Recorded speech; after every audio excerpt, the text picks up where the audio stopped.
Brazilians are preparing to head to the polls in the second round of presidential elections on Sunday. The country was once famous for its left-wing politics under former President Lula da Silva.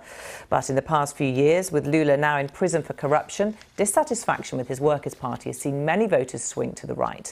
Jair Bolsonaro, a man compared to Donald Trump and Rodrigo Duterte, is expected to take the top job.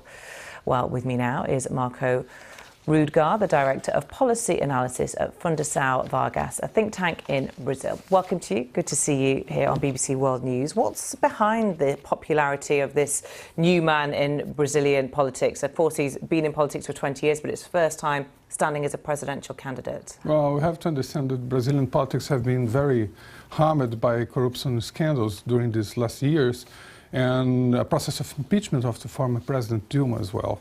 So taking it together, the mood in overall the Brazilian society is to rip off all people who are, in a sense, involved in scandals, even though they are not really touched by the scandals, but they're tainted by it. Yeah, that's right. So the point is that Bolsonaro was one that was not in office at all, and all his campaign was him against others who has their chance to do things, and in the end they didn't succeed. So that's the overall point.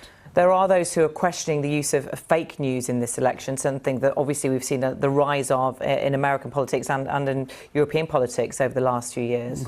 I think this is the most important and interesting part of the overall political process right now in Brazil, because Jair Bolsonaro is winning without using TV time.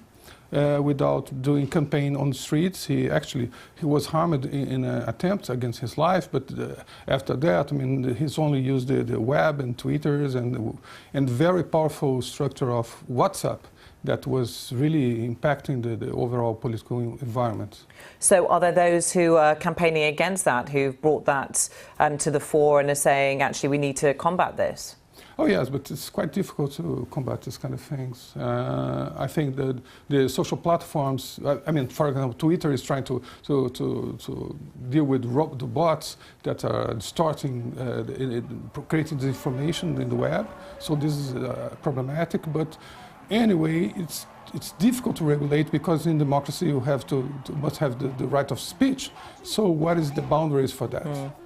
For those who are fearful of a win by Jair Bolsonaro, and that's what most analysts are projecting for the final round of voting, what is it that they are frightened he will do?